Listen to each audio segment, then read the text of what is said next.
اسلام میں موت اور زندگی، موت کو زیادہ اہمیت دینے کی اجازت نہیں ہے. بھائی سب نے مرنا ہے، ہم نے بھی جانا ہے، اس نے بھی جانا ہے، فلاں نے بھی جانا ہے. گیا، انتقال ہوا. عرب اس میں بڑے اچھے ہیں، وہ اتنا لمبا حساب کتاب نہیں کرتے. کہتے ہیں انا للہ و انا الیہ راجعون، خلاص مات علی الایمان، بس ختم. ایسے جو لوگ سعودی عرب رہے ہیں وہ جانتے ہیں، وہ زیادہ نہیں، وہ تمبو ومبو لگ رہے اور یہ آ رہے ہیں، اور پھر وہ دعائے خیر تے پخیر لاغ لے تو خوشا خلب خار، پھر وہ آیا، پھر دوسرا آیا دعائے خیر. آپ تو کوئٹہ کے ہیں نا، کتنی. اللہ الرحمن الرحیم. ناظرین و سامعین محترم، 2 سوال آئے ہیں. پہلا سوال یہ ہے کہ میت کے اوپر کتنے دن تک غم کرنا جائز ہے، کتنے دن تک رونا جائز ہے، کتنے دن تک جو ہے اس کے لیے سوگ کرنا جائز ہے، اور کیا بلند آواز سے بھی رو سکتے ہیں یا نہیں رو سکتے، اس حوالے سے شرعاً کیا حکم ہے. دوسرا سوال یہ آیا ہے کہ کیا قبر کے اوپر پھول ڈالنا یہ جائز ہے یا نہیں جائز. ٹھیک ہے، تو ناظرین و سامعین محترم یاد رکھیں کہ میت کے اوپر جو غم کے حوالے سے سوال ہوا ہے کہ کیا میت کے اوپر رو سکتے ہیں یا نہیں رو سکتے. دیکھیں بغیر آواز کے رونا میت کے اوپر، بغیر آواز کے، بغیر گلا پھاڑے، بغیر نوحہ خوانی کیے، بغیر اونچی آواز کسے جو عام ہوتا ہے، تو اس طرح تو جائز نہیں ہے. لیکن بغیر آواز کے رونا، ٹھیک ہے، یہ جائز ہے. آواز بلند نہ ہو، صرف آنسو ٹپک رہے ہوں، یہ جائز ہے. وہ بھی کتنے دن تک جائز ہے، اس متعلق بھی میں حدیث پاک آپ کے سامنے پیش کر رہا ہوں. بخاری مسلم کے اندر بھی موجود ہے، دیگر کتب حدیث کے اندر بھی حدیث پاک موجود ہے. مفہوم حدیث ہے، نبی صلی اللہ تعالی علیہ وآلہ وبارک وسلم نے ارشاد فرمایا کہ جو عورت اللہ اور یوم آخرت پر ایمان رکھتی ہو، اس کے لیے یہ جائز نہیں ہے کہ وہ 3 دن سے زیادہ سوگ کرے سوائے خامند کے. یعنی میت اگر خامند کی ہے تو اس کے علاوہ دیگر میتوں پر 3 دن سے زیادہ سوگ کرنا اس کے لیے جائز نہیں ہے. ہاں البتہ خامند کے لیے اس کو اجازت ہے کہ 4 ماہ 10 دن تک وہ سوگ کر سکتی ہے. ٹھیک ہے، تو ناظرین و سامعین محترم اس حدیث پاک سے بھی یہ ثابت ہو گیا کہ 3 دن سے زیادہ سوگ کرنے کی اجازت نہیں ہے. اب بعض لوگ اب یہاں اعتراض کرتے ہیں نہیں جی یہاں تو عورت کا لفظ استعمال ہوا ہے، جبکہ مرد کا لفظ تو استعمال نہیں ہوا. تو ناظرین و سامعین محترم یاد رکھیں نبی علیہ الصلوۃ والسلام نے عورت سے خطاب اس لیے فرمایا ہے کیونکہ عورت مرد کے مقابلے میں زیادہ غم کرتی ہے، اس کو زیادہ غم لاحق ہوتا ہے، وہ زیادہ روتی ہے، اس لیے عورت کا لفظ یہاں استعمال کیا گیا ہے. حالانکہ حدیث پاک کا جو حکم ہے وہ عام ہے، مرد عورت دونوں کے لیے عام ہے، دونوں کے لیے حکم ہے کہ 3 دن سے زیادہ وہ کسی میت پر غم نہ کرے. عورت کے لیے ہے کہ وہ سوائے خامند کے دیگر میتوں پر 3 دن سے زیادہ غم نہ کرے، اور وہ خامند کے لیے 4 ماہ 10 دن تک غم کر سکتی ہے. ٹھیک ہے، اسی طرح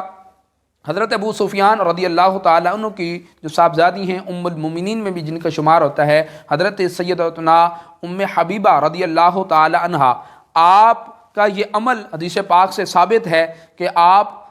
رضی اللہ تعالی عنہ کے والد کا جب انتقال ہوا تو آپ نے 3 دن غم کیا، اور جب تیسرا دن مکمل ہوا تو آپ نے ایک خوشبو منگوائی زعفران کی، جو آپ نے اپنے جسم اطہر پر ملی، اور یہ اعلان کیا کہ گواہ ہو جائیں لوگ کہ 3 دن کمپلیٹ ہو چکے، کہ نبی صلی اللہ تعالی علیہ وسلم کا فرمان ہے جو عورت اللہ اور یوم آخرت پر ایمان رکھتی ہے وہ سوائے خامند کی میت کے 3 دن سے زیادہ کسی بھی میت پر غم نہ کرے. تو میں اس حدیث پاک پر اور نبی علیہ السلام کے قول پر، آپ کے حکم پر عمل کر رہی ہوں. ٹھیک ہے، تو ناظرین و سامعین محترم اس دونوں احادیث مبارکہ سے یہ ثابت ہو گیا، حضرت ام حبیبہ رضی اللہ تعالیٰ عنہ کے عمل سے بھی اور نبی علیہ السلام کے حکم سے بھی یہ ثابت ہو گیا کہ کسی بھی میت پر جو ہے 3 دن سے زیادہ غم نہیں کر سکتے. لیکن عورت کے لیے یہ حکم تھوڑا سا تبدیل ہے کہ وہ اگر اس کی میت جو ہے وہ فوت ہونے والا اگر اس کا خامند ہے تو اس کے لیے صرف عورت کو اجازت دی گئی ہے 4 ماہ 10 دن، اس کے علاوہ کسی کو بھی اجازت نہیں. اب ہمارے ہاں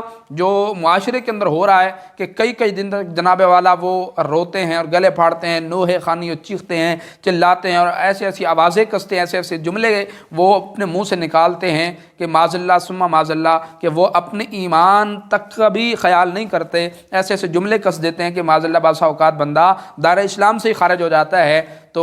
رہا بلند آواز سے رونا تو اس متعلق ویسے تو منع کیا گیا، میں انشاءاللہ اس سے الگ ایک ویڈیو بناؤں گا، الگ سے انشاءاللہ اس کے اوپر تفصیلاً بات کریں گے، لیکن یہاں میں آپ کو اتنا بتاتا چلوں کہ بلند آواز سے رونا میت کے اوپر یہ جائز نہیں ہے، اسے منع فرمایا گیا، اور بہت بڑا عذاب ہوتا ہے میت کے اوپر، جو میت کے اوپر بلند آواز سے روتا ہے، نوخانی کرتا ہے، چیختا ہے، چلاتا ہے، آوازیں کستا ہے، اس کے لیے بہت بڑا دردناک قسم کا عذاب بیان کیا گیا حدیث پاک میں، ٹھیک ہے۔ تو سامعین محترم، اب یہاں آپ غور فرمائیں کہ جو لوگ جن کو بڑی پیڑ ہو رہی ہے، ہاں جی، وہ طارق جمیل صاحب کا بیٹا فوت ہو گیا جی، اس کو غم ہے، تو وہ جی لوگ اس کے اوپر جو ہے پھر اس کا اپنا بیان بھی اب سامنے آیا کہ جی چھوٹے چھوٹے جو مفتی ہیں وہ جی فتویٰ دے رہے ہیں، تو وہ چھوٹے چھوٹے مفتی ہیں، فتویٰ دینے والے بھی آپ کے اپنے ہیں، وہ غیر نہیں ہیں، تو کل تک وہ بڑے تھے لیکن اب جب خود پہ فتویٰ لگا تو اب وہ چھوٹے ہو گئے۔ واہ سبحان اللہ، کیا منطق ہے آپ کی۔ اور پھر آگے سے وہ کہتے ہیں کہ کیا قرآن پڑھنا گناہ ہو گیا، قرآن پڑھ کر ارسال کرنا گناہ ہو گیا؟ تو ہم نے حضرت کب کہا تھا کہ گناہ ہے؟ گناہ تو آپ کہتے رہے ہیں، آج تک رٹ تو آپ نے لگا کے رکھی ہوئی تھی کہ بدعت ہے، بدعت ہے، بدعت ہے۔ ہم تو تب بھی کہتے تھے نہیں، قرآن پاک پڑھ کر ارسال ثواب کرنا باعث ثواب ہے، مردے کے لیے مغفرت کی باعث ہے، میت کے لیے اس کو ثواب پہنچتا ہے، ہم تو یہی کہتے رہے۔ ہم نے تو کبھی نہیں کہا کہ گناہ ہے، یا ہم نے تو اس وجہ سے کبھی کہا نہیں، نہ کبھی ہم کہتے ہیں، ٹھیک ہے۔ یہ تو آپ کا موقف تھا، لیکن جب اپنا بیٹا آیا تو آپ کو تکلیف ہوتی ہے، اسی طرح جب دوسروں کے بیٹے دنیا سے جاتے ہیں ان کو بھی غم پہنچتا ہے، تکلیف پہنچتی ہے، اور جب آپ کے پیچھے چلنے والے لوگ آپ کی بات لے کر وہ ہم پہنچتے ہیں جی وہ بعد نماز جنازہ جی دعا جائز نہیں، تو کیا ان کو غم نہیں ہوتا، یا ان کے والدین رنجیدہ نہیں ہوتے، یا ان کو اپنے بیٹوں کا غم نہیں ہوتا؟ آپ کو جس طرح غم ہوا ہے نا، تو دوسروں کو بھی اسی طرح پہنچتا ہے، اور جب آپ کا فتویٰ وہاں پہنچایا جاتا ہے نہیں جی قرآن خوانی نہیں ہو سکتی، نہیں جی قلخانی نہیں ہو سکتی، نہیں جی وہ بعد نماز جنازہ دعا نہیں ہو سکتی، تو یہ ساری چیزیں اس وقت دوسروں کو بھی تکلیف پہنچتی ہے۔ تو اسی لیے حدیث پاک کا مفہوم ہے کہ مسلمان کامل وہی ہے کہ جو اپنے لیے پسند کرتا ہے دوسروں کے لیے بھی وہی پسند کرے، ٹھیک ہے۔ تو ناظرین و سامعین محترم، کسی بھی میت کے اوپر 3 دن سے غم کرنا سوائے عورت کے کہ وہ اپنے خاوند پر جو ہے 4 مہینے 10 دن کر سکتی ہے، اس کے علاوہ کسی بھی میت پر 3 دن سے زیادہ غم کی اجازت ہی نہیں ہے۔ تو اب یہ کس منہ سے بیٹھے ہوئے ہیں، اتنے دن ان کو گزر گئے ہیں، ہاں جی وہ جی مجھے بڑا غم پہنچا، بھائی غم تو پہنچا، ہم کون سا اس کے انکاری تو نہیں ہے، لیکن 3 دن سے زیادہ شریعت جب غم کی اجازت ہی نہیں دے رہی تو آپ کس منہ سے غم کرتے ہیں؟ ادھر سے آپ دعوے دار ہیں کہ ہم نبی صلی اللہ علیہ وسلم کی سیرت پر عمل کرنے والے لوگ ہیں، ہم حضور علیہ الصلوۃ والسلام کے طریقے پر زندگی گزارنے والے لوگ ہیں، مطلب پھر اس کا یہ ہوا کہ دوسروں کو تبلیغ کرنا بڑا آسان ہے اور خود کے لیے عمل کرنا بڑا مشکل ہے، ٹھیک ہے۔ ناظرین و سامعین محترم، بہرحال اللہ پاک ان کو ہدایت عطا فرمائے، سیدھے راستے پہ آ گئے ہیں، تو اب انہوں نے مطلب خود تسلیم کر لیا ہے، اور اپنے ہی علماء سے انہوں نے خود سے شکوہ کیا کہ انہوں نے ہم پر فتوے لگائے۔ تو بھائی جب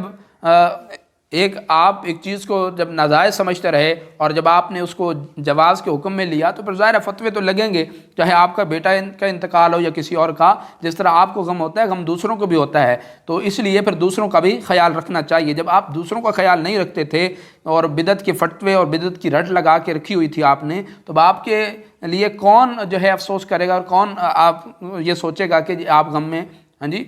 تو لہٰذا جو اپنے لیے پسند کرتے ہیں دوسروں کے لیے بھی وہی پسند کریں۔ ناظرین و سامعین محترم، یہاں دوسرا سوال پوچھا گیا تھا کہ قبر کے اوپر پھول ڈالنا، تو پھول ڈالنا قبر کے اوپر بالکل جائز ہے، مستحسن عمل ہے۔ تو اس کے اندر اس کے متعلق حدیث پاک کا مفہوم میں عرض کر دیتا ہوں آپ کو کہ نبی کریم صلی اللہ تعالیٰ علیہ وسلم ایک مرتبہ قبرستان سے گزر رہے تھے، تو 2 قبروں پر عذاب ہو رہا تھا، تو نبی علیہ الصلوۃ والسلام نے فرمایا کہ ان قبروں کے اوپر عذاب ہو رہا ہے۔ آپ نے غیب کی خبر دیتے ہوئے بتایا کہ ان کی قبروں پر جو ہے عذاب ہو رہا ہے، جبکہ قبر کے احوال ہم دیکھ نہیں سکتے، ہم سن نہیں سکتے، ہمیں پتہ نہیں ہے، لیکن اللہ کے نبی صلی اللہ علیہ وسلم کو اللہ نے کی دی ہوئی طاقت سے وہ دیکھ بھی سکتے ہیں، ان کو اللہ نے یہ اختیارات دیے ہوئے ہیں، ٹھیک ہے۔ تو نبی پاک صلی اللہ علیہ وسلم نے جب بتلایا تو پھر آپ نے چھڑی منگوائی جو کہ تر و تازہ تھی، غالباً کھجور کی تھی یا کسی اور درخت کی تھی، چھڑی آپ نے منگوائی، آدھی اس قبر پہ رکھی اور آدھی اس قبر پہ رکھی، اور آپ نے بتلایا کہ اس قبر پر عذاب اس لیے ہو رہا ہے کیونکہ یہ پیشاب کے چھینٹوں سے نہیں بچتا تھا، اور اس کی قبر پر عذاب اس لیے ہو رہا ہے کہ یہ چغلی کیا کرتا تھا۔ تو ناظرین و سامعین محترم، اس حدیث پاک سے یہ بھی ثابت ہو گیا کہ